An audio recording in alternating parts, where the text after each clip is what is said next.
자, 지금부터 게임룸을 좀 소개 한번 해드리겠습니다.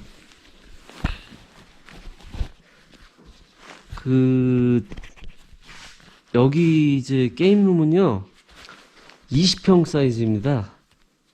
굉장히 큰 룸이죠. 일단 이 룸에 대한 이제 계획은 제가 20년 정도 이제 걸린 것 같고요. 그 중학교 때부터 설계를 했으니까.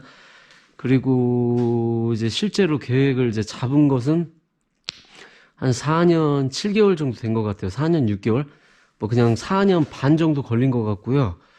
그 일반 주택이 아니라 아파트에서 이제 실거주를 하고 여기 이제 이곳 조립식으로 만든 이 취미 공간은 제가 이제 스트레스 해소 및 아시는 분 이제 한 분씩 올 때마다 취미 공간으로 이제 쓰고 있는 곳인데요. 이곳 같은 경우는 이제 돌비 애트모스라는 이제 다채널 서라운드 시스템까지 갖춘 가정용 이제 극장을 위해서 꾸민 공간이에요. 일단 제가 스피커에 대해서 설명 간단하게 할게요. 이거 테스트 영상이니까. 여기 보시면 이 얄쌍해가지고 이 캐나다 스피커고요. 패러다임 시그니처 S8 V3라는 톨보이 스피커입니다.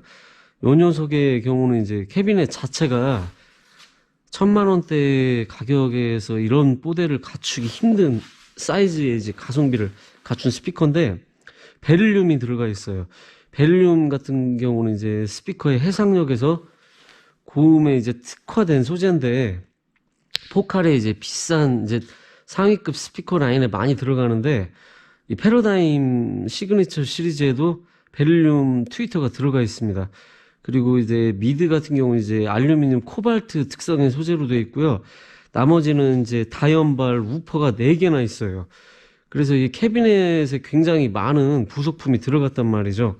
저역에 있어서 영화, AV와 게임에 있어서는 굉장히 탁월합니다.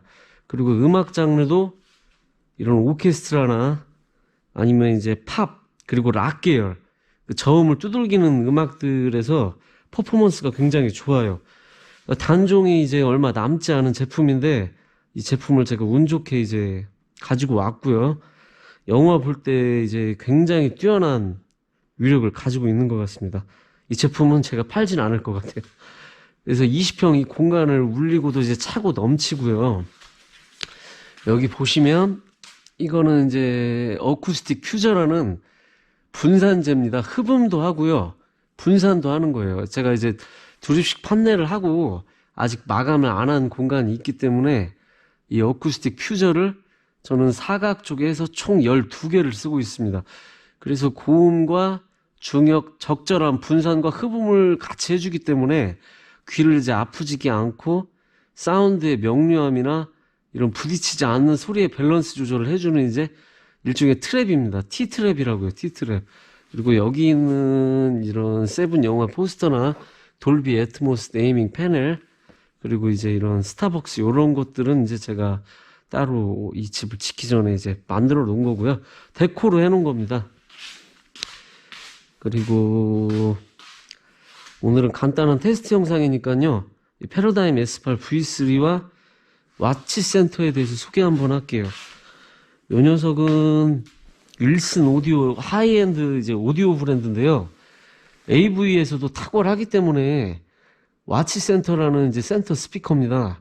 그래서 윌슨 오디오에서 나온 이제 AV용 센터 스피커고요. 일반적인 오디오 센터 스피커 하면 이거보다 크기가 좀 작아요. 평상적으로 생각하는 게. 근데 굉장히 큽니다. 이 82인치 앞에 TV가 있는데 굉장히 유닛이 커요. 요 녀석 같은 경우는 이 포칼 돔 트위터를 쓴 곳에 공석 조절 모듈이라는 타임 얼라이먼트 조절이라고 합니다. 그래서 이 트위터를 이동을 할 수가 있어요. 앞뒤로. 조절을 하기 때문에 리스닝을 하는 이제 청취자의 포지셔닝에 따라 가장 인상적인 대사 신호를 맞게 이제 사운드 포지션을 맞춰주는 기능이고요. 이런 스피커에 들어가는 일종의 고급 기능이죠. 하이엔드 센터 스피커니까 소리는 굉장히 깜짝 놀랄만 합니다. 명료함이나 이런 파워풀한 저역이 풀밴드 윗으로 이제 전 채널을 담당해야 한다는 시기가 왔기 때문에 센터 스피커도 메인 프론트 스피커하고 체급이 비슷해야 하거든요. 근데 이 스피커 같은 경우는 굉장히 커요. 이 캐비넷 센터 스피커 사이즈만 35kg고요. 요 밑에 있는 이 지지하는 전용 와치 센터 윌슨 오디오 센터 스탠드도 25kg에서 50kg가 넘습니다. 굉장히 무게감이 있는 스피커고요. 그리고 저역에서 굉장히 탁월해요. 대사의 이런 퍼포먼스나 레벨링에 대해서 이제 제가 저작권의 범위에 넘치지 않는 게 범위에 해서 한번 타이틀 이렇게 한번 시행하는 거를 이렇게 나중에 보여드릴게요. 그래서 이제 스피커 같은 경우도 굉장히 뛰어나고요. 이 녀석 역시 끝까지 오래 갈 수 있는 AV 센터 스피커입니다. 뭐 팔거나 뭐 교환을 한다든지 그런 일은 없을 것 같고요. 그리고 나머지 이제 간단하게 이 TV에 대해서 설명 한번 할게요. 요 앞에 있는 이제 82인치 TV 같은 경우는 이제 삼성 82S9라는 모델입니다. 그래서 세계적인 환경 디자이너 이부배가 이제 전체적인 총괄 담당을 해서 삼성전자와 협업을 해서 이제 만든 한정판 TV고요. 요 텔레비는 몇 대 나가지 않은 텔레비, 아니 물론 몇십 대 나갔는데 양산을 한 TV 치고는 조금씩 나갔다고 합니다. 그래서 굉장히 이제 삼성에서 심혈을 기울여 만든 TV 중 하나고요. 15년도 기준으로 첫 출시가 됐는데 1년 만에 단종을 시켰어요. 그 이유가 이제 대중적인 21대 비율의 이제 생소한 포맷도 있는데 이 TV 자체가 처음 나올 때 출고가가 2,500이었습니다.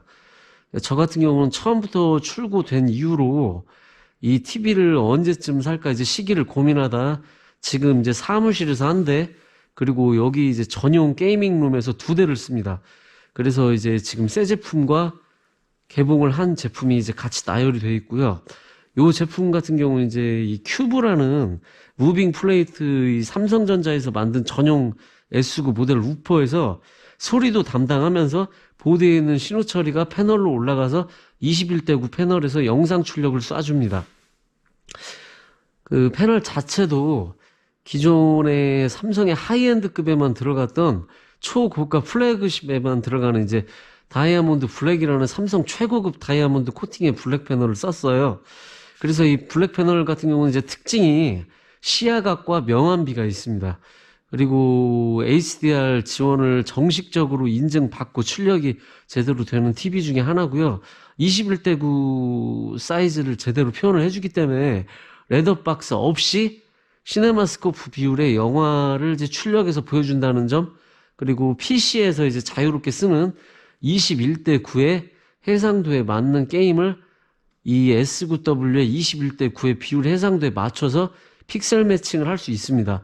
해상도도 4096에 2160p라는 리얼 4K 해상도를 제대로 지원하고요. 정말 대단한 TV예요. 마음에 들고요. 물론 단종은 되었지만 앞으로 오랫동안 이제 쓸 수 있을 것 같습니다. 테스트 영상은 이렇게 마치고요. 이 20평 룸에서 이렇게 큰 사이즈의 스피커들이 차고 넘치는 이제 레퍼런스 테스트는 제가 추후에 한번 올려보도록 할게요. 나머지는 이제 이런 이제 장식용 아이템들을 올려봤어요. 그리고 다음번에 이제 방음, 그리고 공사를 하게 된 개요, 이런 것들을 이제 좀 더